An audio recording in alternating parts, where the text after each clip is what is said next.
some pundits of the markets have speculated that the end of this summit would mean the end of the dollar. It would mean some sort of massive dump or some sort of massive abandonment of the US dollar worldwide.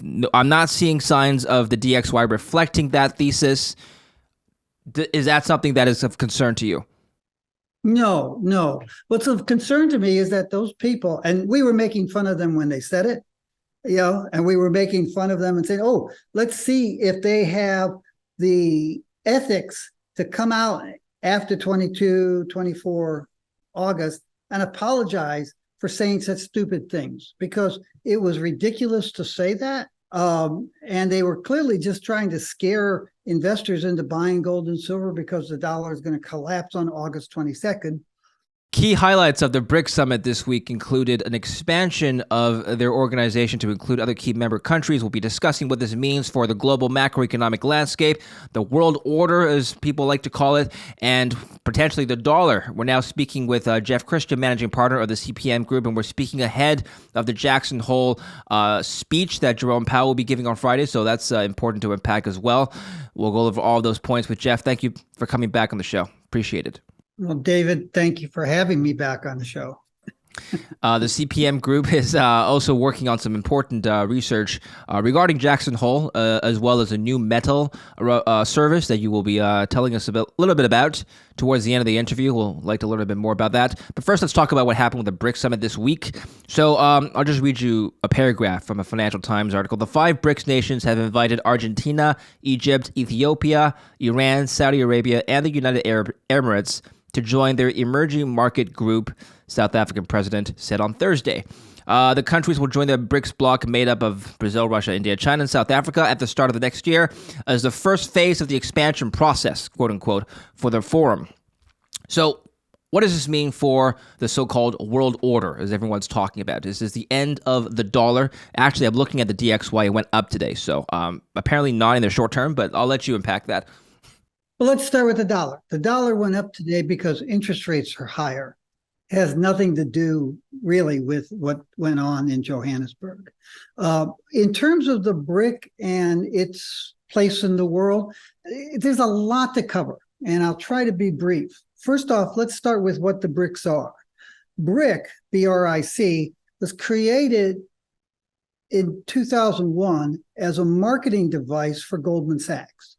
Goldman Sachs wanted to push debt and equity investments in Brazil, Russia, India, and China. And they came up with the acronym BRIC for those countries. And they made the argument that here are 4 countries that were growing in economic importance, that had interesting investment opportunities. You should talk to Goldman Sachs about investing in these countries, as well as Europe, Japan, the United States, Canada, Australia.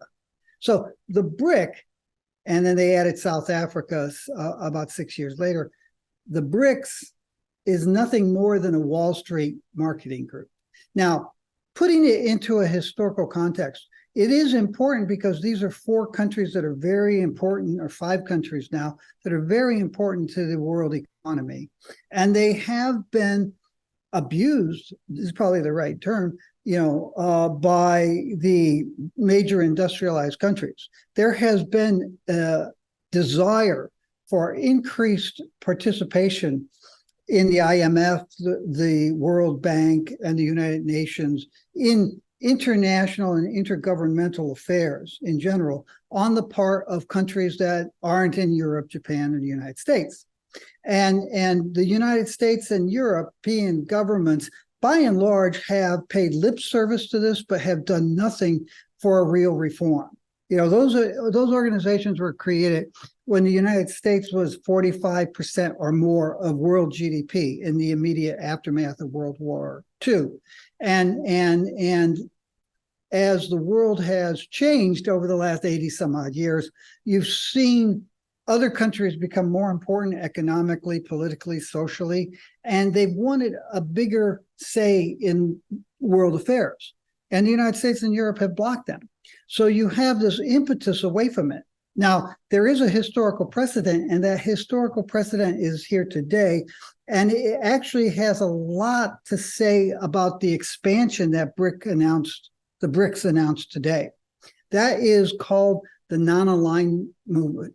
And the non-alignment movement was created in 1961 by, let me get it right, Egypt, India, Indonesia, Ghana, and Yugoslavia. And they invited other countries to join. They said, we are a bloc of countries that are not aligned with the United States and Europe in its military political situation, nor are we aligned with the communist world of the Soviet Union, China, and Eastern Europe and North Korea. So we're independent. Non-alignment movement still exists. It's been around since 1961. It has 120 some odd members. It meets every year. The UN helps it operate. And it's really failed to get a bigger place at the table. Now, BRIC and the BRICS were kind of a unique thing, created by Goldman Sachs as a marketing device, and they're there. What we saw this year was that as they got together, there was a discussion. There were any number of countries that said, hey, we'd like to join. There was dissension within the ranks. Russia said, we need allies. We need to be able to say that there are people who still want to work with Russia, even though we've invaded our neighbor. China said, we would like to have more allies because we're becoming more militant and belligerent toward the United States, Taiwan, Japan, South Korea, and the rest of the world. India initially said, we're not so sure that we want to expand this. This is kind of a nice club of 5 countries. And, we really don't need external validation of our system. We have this quasi-fascist government that we've been running for a few years. We really don't need other people. It's kind of nice to be a group of 5, kind of elite type of thing. South Africa and Brazil felt the same way. Brazil, they were lesser partners within the BRICS. And they said, if you bring in other countries, you diminish the importance of our 2 countries. India flipped on Tuesday and said, no, let's expand. If you look at the agenda for the meeting, which started Tuesday and ended today, the only thing that was really prominent there was, should we accept other members? And at the end of the day, literally today, they said, yes, we're going to accept other members. We're not quite sure how we're going to do this. We're not quite sure what their status will be or what they'll do within the BRICS, but we're going to extend invitations to other countries, starting with the 5 countries I think that you mentioned, right? So that's what that is. De-dollarization wasn't even on the agenda to be discussed. Putin brought it up because Putin has been wanting to move the world away from the dollar since the Audis, But the reality is that the world has wanted to move away from the dollar since 1971. And slowly but surely, they keep talking about how they're going to do it. It hasn't happened yet, and it won't happen imminently. De-dollarization was not on the agenda. Putin brought it up. And the other guy said, yeah, we should talk about it. But you have to understand that any move to de-dollarize is going to be extremely slow. Now, if you look at it, the easiest thing to do is say, hey, we're trading, India's buying oil and gas from Russia. Let's pay for it with our own currencies. Well, there are several problems with that. First off, no one has rubles.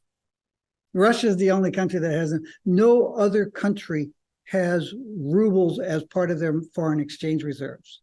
So you can't pay for the oil with rubles. Well, let's pay for it with rupees. Oh, there's not enough rupees in circulation to pay for India's oil imports. In addition to that, you have foreign exchange restrictions on capital flows and trade flows in China, Russia, India, Brazil, and South Africa. All of them impose all sorts of restrictions on money flowing in and out of the country, which makes it extremely difficult to use their currencies. So there's a lot of headwinds, many of which are self-imposed by those governments on using those currencies for trade. But trade is the least important thing. Capital flows, foreign direct investment, those are much more important. And holding currencies and reserves. If you have certain groups settling trade, and about 10% of world trade is settled in non-dollar transactions. although a lot of it is actually priced in dollars, and then there's a dollar conversion to a different currency, and that currency is used to settle the trade. But about 90% of world trade, goods and services, are paid for in dollars, right? But that's less important than the stock of dollars or stock of other currencies that's out. Like I said, there weren't enough rupees for India to use rupees to pay for the oil that it was importing from Russia. And that's even more true in Brazil and South Africa. China has a lot of monetary reserves, but they don't necessarily want to give it up. They use their dollar inflow to pay for their imports every month. So that's not necessarily there. You can look at Ghana, which started this whole gold for oil trade earlier this year.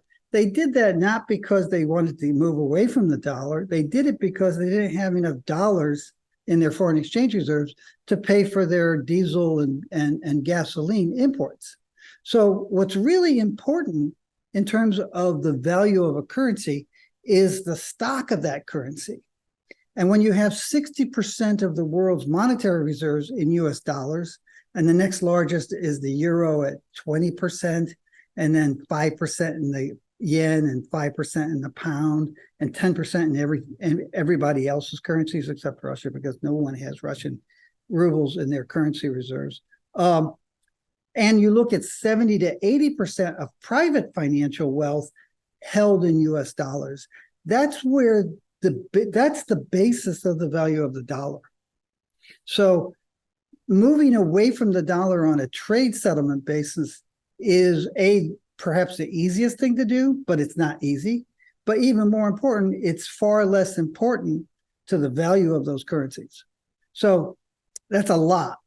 That's a lot of stuff to unpack. What the BRIC is, where it came from, what it is today, how effective is it going to be as a group of 10 countries, or even if it expands further, 20 or 30 or 40 countries, it's going to be as effective as the non-aligned movement. Yeah, that's an excellent introduction. Yeah, so that's a good introduction. We'll unpack each of these facets in a bit more detail now. So since we're talking about de-dollarization, we were discussing offline about the BRICS thinking about a common currency to solve some of their trade settlement problems that you just mentioned. It seems that up until July, or even now, India was one of the nations opposed to this idea. They wanted to strengthen the rupee instead of working on a common currency, whatever that may be.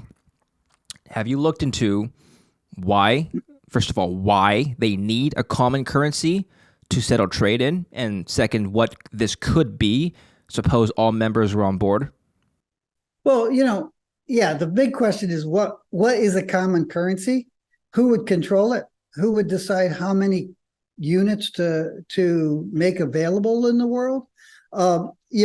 We do have a precedent with that. It's called the special drawing rights, which were created by the IMF after the United States ended the gold dollar standard, the Bretton Woods gold dollar standard in 1971. The IMF created a special drawing right, which was it was a unit of monetary reserve that was based on a weighted index of a number of major currencies. And it's hardly ever used. So if you have, and the IMF creating a common currency, and it's hardly ever used after 50 years, 52 years. And then you say, okay, let's take 5 countries that two or three of which have major issues on a global basis in terms of acceptability, and they're going to create a common currency. What's that common currency going to be? Who's going to use it? Who's going to accept it? How many units are going to be produced? Who's going to decide how many units are going to be produced? It's going to be, there's so many issues related to it that it's highly unlikely that it would be created.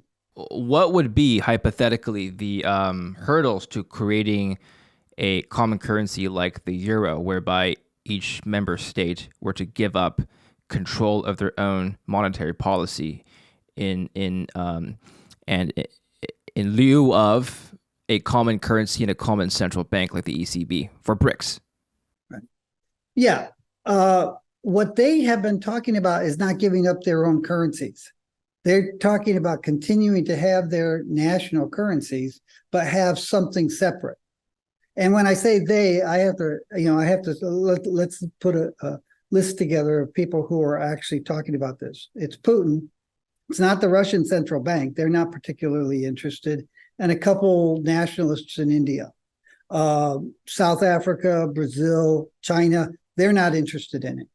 Okay. Now, there's something different, which is what you were talking about, which is let's have a common currency that replaces our national currencies, which is what the ECU or the euro did in Europe in January 1st, 1999. That's something completely different. And the euro had a very rocky first decade. It went from, say 1 against the dollar to 85 against the dollar to 140 against the dollar, back to 1 against the dollar. And there were major problems because monetary policy was supposed to be unified and coordinated by the European Central Bank, but fiscal policy still remained in and still remains today in the hands of each member country. So you have this divorce between the guy who decides what fiscal policy is going to be and the person that decides what monetary policy is going to be. And that's one of the reasons why the euro has not grown more rapidly than some people thought that it might have. But that's something different from what the BRICS are talking about. Okay, fair enough. Well, the creation of a common currency was not announced as of today, nor was it officially on the agenda, despite Putin repeatedly calling for it during the summit. So how likely is this going to happen in the next few years? Do you think this is going to be a priority at all for any of these nations? I don't think it's going to be a priority for anybody except Putin. I see. Well, yeah, he does have a... Isn't Russia sort of the ringleader of the group? People have said that. Russia's not really the ringleader of the group, and I'm not quite sure that there is a ringleader of the group. Famous line, who made me the boss of this band? I was very surprised back in 1974 when somebody said I was the leader of the band. I said, what? Yeah, I'm not quite sure who's the leader of that band. I don't know that there is a leader of the band. I think that was one of the values that the 4 countries and then the 5th country when South Africa joined. I think that was one of the values that they saw was let's have it like a Gnostic church, where the leadership rotates on a yearly basis. This year it was South Africa. Well, but fundamentally, what is still wrong with using the U.S. dollar as a common currency for trade? I mean, I understand why Russia doesn't want it, but just from a trading macroeconomics perspective, is there anything that is perhaps inefficient or ineffective with using the dollar? Not really. There's a strain of illogic that stretches throughout political and economic discussions right now. And I have to laugh about it because it's clearly everybody suffers from amnesia. And that is like you hear it in the United States. The Republicans keep talking about how the Justice Department has been weaponized by the Biden administration.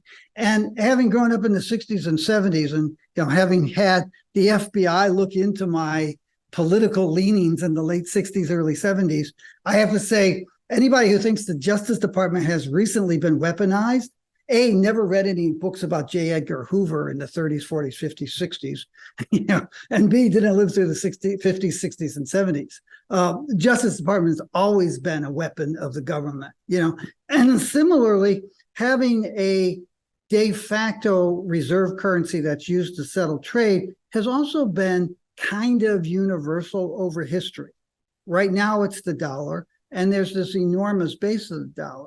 There's objections to it because it's sometimes weaponized, but the people who say that we've recently weaponized it don't remember the sanctions we imposed on the Soviet Union in 1979, or the sanctions we imposed on Iran in 1979, or the sanctions we've imposed on other countries over the years. And when I say we, I don't mean the United States. It's been a consortium of major governments. And, we've seen, because I actually do work in the gold business, we've seen at times large movements of gold because of the quote weaponization of currencies. So you saw a lot of gold move out of Switzerland and England into other places, which I won't name, like in the 1990s and aughties. And people were saying, oh my God, Arabs must be buying a lot of gold because there's all this gold that's coming out of Europe going into the Middle East. And it wasn't that they were buying gold. They were simply taking their gold out of depositories in Europe and putting them in places where they felt it was safer and that they were more protected from expropriation or having their assets frozen the way the Soviets had and the way the Iranians had. And they didn't move it all just into their own countries. One of the interesting things was that they actually moved a lot of it into other countries too, because while they were worried about the United States, Europe, possibly freezing their assets, they were even more worried about having their assets in their own country in case they got overthrown, and had to leave quickly. So they were putting their gold in a variety of places so that it would be available. The reality is that the currency markets have always been, and you could go back to the 15th, 16th century, where the currency markets, including gold, were weaponized, if you want to use that hackneyed term. So the bottom line is some pundits of the markets have speculated that the end of this summit would mean the end of the dollar. It would mean some sort of massive dump or some sort of massive abandonment of the US dollar worldwide. I'm not seeing signs of the DXY reflecting that thesis. Is that something that is of concern to you? No. What's of concern to me is that those people, and we were making fun of them when they said it, and we were making fun of them and saying, oh, let's see if they have the ethics to come out after 22, 24 August and apologize for saying such stupid things, because it was ridiculous to say that. If you know anything about international monetary and currency issues, you wouldn't have said that. And they were clearly just trying to scare investors into buying gold and silver because the dollar is going to collapse on August 22nd. And I doubt that any of them have the moral fortitude to come out and say, okay, not only was I wrong about that, I've been wrong my entire career about everything. Okay. Well, it has. All right. Let's circle back to my question. It hasn't happened this week. Is there a maybe I'm just playing devil's advocate. Maybe the markets haven't fully reflected some information that could suggest this could happen in the near future. Yes or no? No. No. Okay. Yeah. The broader market, to answer your question, no, we don't see it. We run a whole lot of scenarios for our economic outlook, and that is not in any of our scenarios. The concept or idea of using gold as a reserve for a common currency, is that difficult to implement for the BRICS? It's not it's difficult, but more importantly, it is in each of their own self-interest to not do that. China and India have been building up their gold reserves, although they're small. They're like less than 5% of their monetary reserves are in gold, but that's up from 1% 5 years ago, 10 years ago, 20 years ago. China and India have been trying to add to their gold reserves. They don't want them to go away. And China, the government has a policy, the gold that's in China stays in China, not just monetary reserves, but private holdings of gold. When somebody wants to sell gold in China, the key is to find somebody else in China who wants to buy it because they don't want to export it away. So China would say, well, first off, what would a gold-backed currency be? And the answer is it has to be convertible into gold. People say, well, no, it doesn't have to be convertible to be gold-backed. But, being gold-backed but not convertible is meaningless. That's like, it's just, I can't think of anything that I should say in public as a good metaphor. It's a meaningless thing. If it's not convertible, it's not backed by gold. China doesn't want gold to use its gold to settle its trade. It doesn't want anybody to say, "Oh, I sold you that oil. Give me your gold." It's not going to happen. China doesn't want that. India doesn't want that either. India says, "Take my dollars," because they have an enormous flow of dollars into the country every month because of a lot of the services and goods that they export. Take my dollars, but you're not going to touch my gold. Brazil and South Africa each have only like 3 million ounces of gold or so in their reserves. So it wouldn't do any good to talk about having using gold to settle trade. The only guy who might think it would be good would be Putin in Russia, because he is a net exporter of stuff. And he's a net exporter primarily because of sanctions, and primarily because he doesn't have the foreign currency to allow his people to import a lot of goods and services. And he's a pariah. He's made the Russia a pariah state. So, he's a net exporter. He could say, "Oh, I'm shipping you this stuff, mostly oil and gas, but also aluminum and palladium and other things. Give me your gold in payment." And the other four say, if two of them say, "We don't have gold to give you," and the other two say, you'll take my gold, you'll pull my gold from my dead cold clutches of my dead cold hand. They don't want that. So it would be difficult, but much more importantly, no one wants it except Putin. And again, even within Russia, you don't find a lot of central bankers talking about this stuff, except to ameliorate Putin when he says, "Why aren't we talking about this?" It was curious how this largely escaped the attention of mainstream press. The idea of a gold-backed currency. It's not Well, something. look, It's not a headline that South I saw very Africa often. ran this.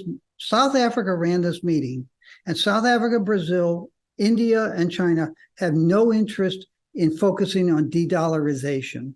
They were focusing on other issues. The big issue was, do we accept other members? And as I said, going into it, you had 2 people for it and 3 people against it.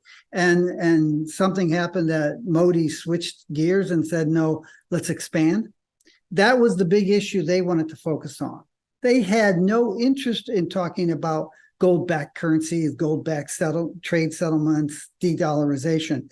They insisted that it's not even on the agenda. Okay, well, let's talk about this expansion in a bit more detail. We'll come back to de-dollarization another time, I guess. Sure. That was a very thorough talk. I was reading this morning that, again, 2 of the nations that were added to this organization, the UAE and Egypt, they happen to also be military allies of India. Some pundits have speculated the expansion of this organization is looking like some sort of military alliance. Is this some sort of Warsaw Pact 2.0? No, it's not. It's not at all. I mean, there are military alliances among those countries, and Russia, China, and South Africa had joint military operations, just sort of like what do you call it? Field test work earlier this year. So there are some cooperations. If you go through Africa, the various countries, you will find various military attaches and units in different countries from different people.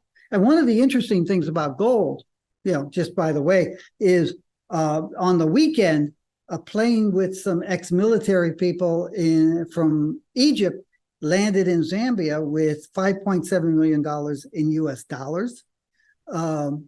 And I think they said 160 bars of gold, which turned out to be fake.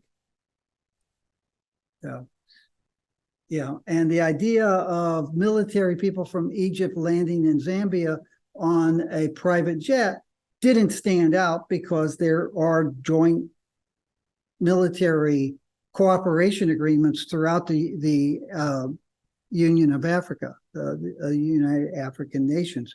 So, there's all kinds of military alliances and such that already exist.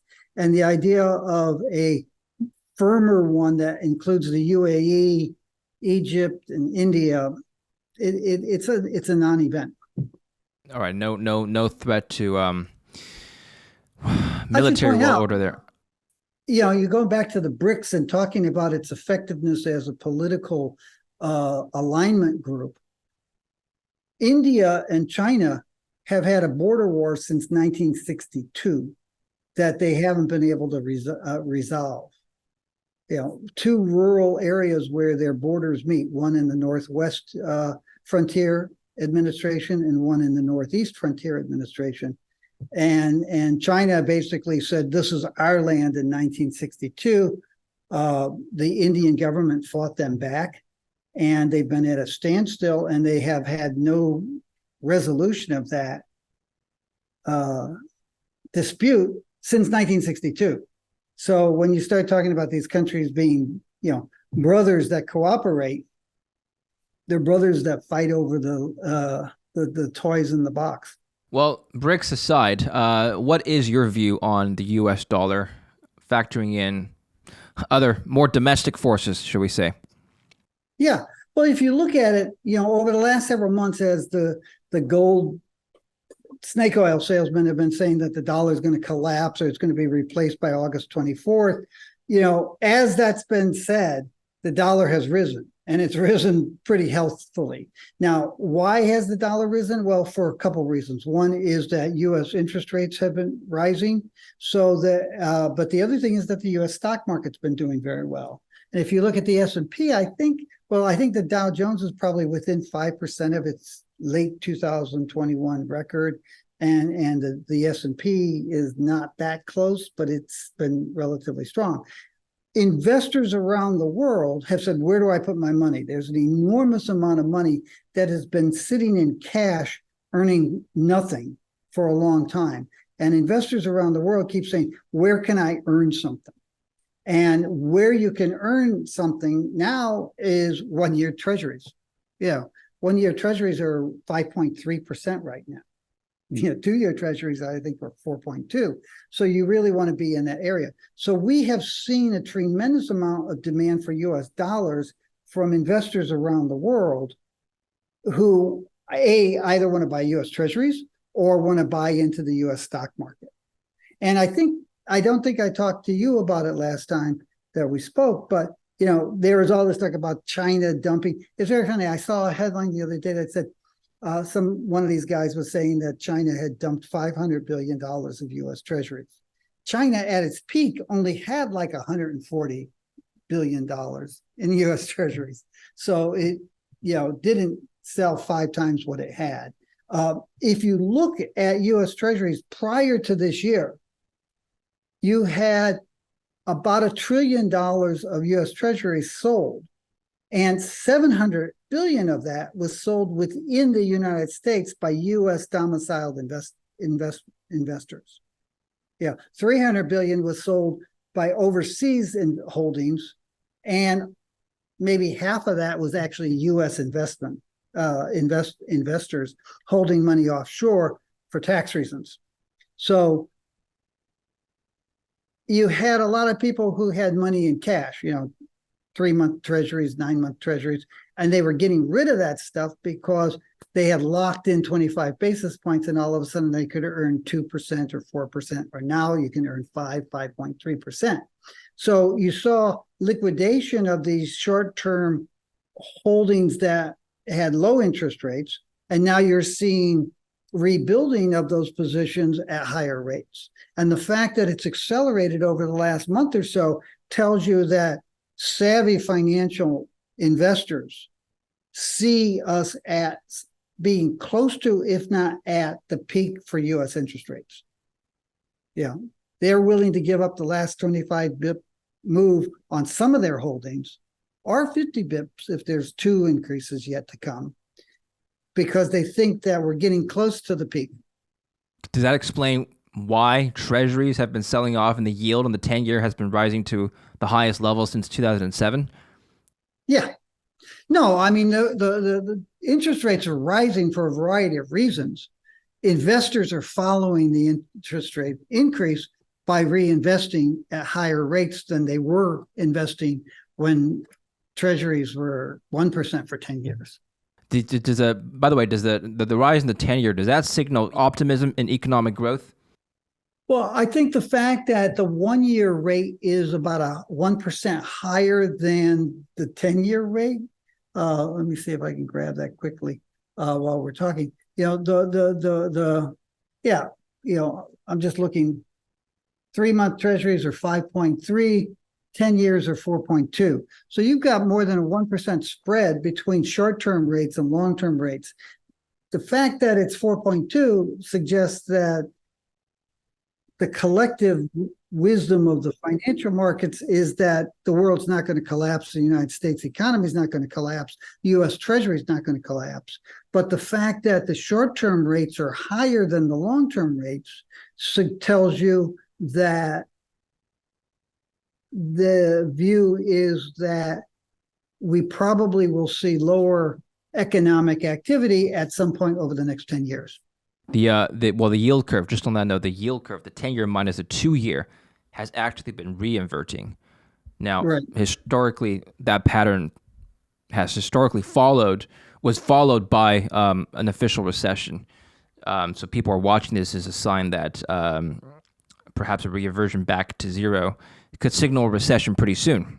Does that make sense to you? There are 2 points about the inverted yield curve, the 2 to 10 yield curve. The first one is that if you look at the data, the inversion of the yield curve has related to a recession's onset anywhere from 2 years before the recession to 2 years after the recession. And the second thing is, if you listen to the guys who comment on this, they're very good. Between World War II and 2008, you saw this relationship. It was very loose, plus or minus 2 years of inverted yield curve being related to a recession, plus or minus 2 years, which is kind of meaningless, 4 years spread for a guy who's running a fund that is graded on a quarterly basis. But it's up to 2008. And the financial transformation that occurred during the global recession, the Great Recession and the global financial crisis, changed all of that. And the yield curve doesn't necessarily reflect what it used to reflect. It reflects what has become a monetary policy. If you look at the period from World War II to 2008, interest rates were 2 to 5%, spiking up to 21% at one point in 1980, but basically 2 to 5% for most of that period of time. From 2008 to 2019, 2021, interest rates were 25 basis points. Completely different monetary regime and system than what you had prior to 2008. So to take that historical precedent of the inverted yield curve relative to recessions up to 2008 and say that it has something to tell us about what's going on in 2019 or 20 or 21 or 22 is not good logic. And that's why you saw over those 4-year periods. I mean, there have been people saying, oh, a recession is imminent in 2018 because we have an inverted yield curve. Oh, no, a recession is imminent in 2019 because we have an inverted yield curve. Well, we saw a recession in 2020, but that was fabricated because of the pandemic and the global lockdown. Yeah. What happened prior to 2008 is important to know and remember, but it is far less important in understanding where we are today than one would think. And I should add, the period 2008 to 2021 also is something that's over. We went through a long period of time prior to 2008 with a monetary policy and interest rate regime. From 2008 to 2021, we had a virtually zero interest rate policy. And now we're going to something else. We're not necessarily going back to where we were prior to 2008, but we're going into a new interest rate regime that is unlike either of those two previous regimes. So we're speaking on Thursday. Now, Friday morning Eastern time, Jerome Powell is expected to make a speech at the Jackson Hole Symposium, a gathering of central bankers around the world. Do you expect him to announce anything that is perhaps different from what he said last at the last FOMC meeting in July in light of new economic data that came out over the last 6 weeks? Well, the theme this year at Jackson Hole is structural changes in the global economy. And it ties in with what I was just saying about interest rates. We have an interest rate regime that has emerged since 2021, 2022, with the increase of interest rates back to what would be more typical rates. And that's changing. We also have big changes in the fiscal regime, not only in the United States, but on a global basis. And then we do have the rise of developing countries. You could call it the BRICS, you could call it everybody else, or the industrialized world. You do have big shifts in that. You also have increased political tensions, both domestically in various countries around the world and internationally, with China being belligerent to the United States being belligerent to China being belligerent to South Korea, Japan, Taiwan, the Philippines, Russia being Russia, the UK now having 70% of the population saying we'd rather still be part of Europe, and if we had known what Brexit would do to our lives, we wouldn't have voted for it. So you have issues. Just out of curiosity, were those the people who actually voted for Brexit? Because I understand that a lot of people it's a general population, didn't voting even population. vote. Okay. Yeah, and you have you have issues within the UK, you have issues within Europe. There's a lot of things that are up for redefinition or that are emerging in different ways than they had been. And the theme at Jackson Hole for 3 days, not just what Jerome Powell's going to say, is, hey, what's going on? What's it mean for monetary policy? And how do monetary authorities prepare to try to help manage national economies in a changing world? Because the structures are changing and the rules by which the structures operate are changing. And the rules are set by the market, not by any, not by 9 guys in cassocks in Washington or anything like that. This is a open. A lot of things are open for redefinition. Right. Okay. So basically, no surprises with monetary policy tomorrow. I don't think you'll see any surprises. You're going to see a reiteration. This is where we think we are economically. This is what we think we're going to be doing. Okay. Well, you already said that perhaps 1 or 2 more rate hikes at most is what the market is expecting. Okay, well, let's finally turn the page to the CPM Group. I know you're working on a number of things. You're discussing the Jackson Hole in your own work, but also there's a new service that you're launching about a new metal. Well, not new metal for the CPM. But tell us about that. Yeah. The metal's been around for a few hundred million years. It's niobium.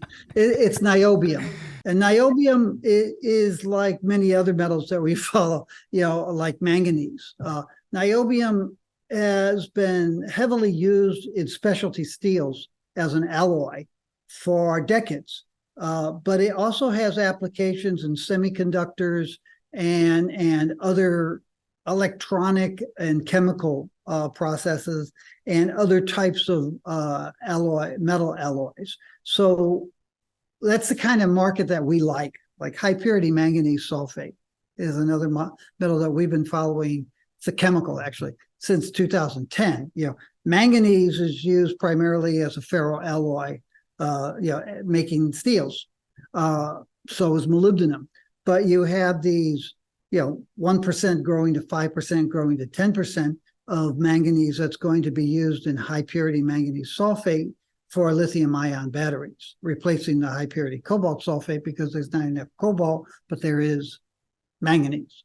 So niobium sort of falls into that category of metals that you don't necessarily mine to get at the niobium. They're byproduct oftentimes, or they're a co-product with tantalum, which is another metal that we follow, which is heavily used in semiconductors.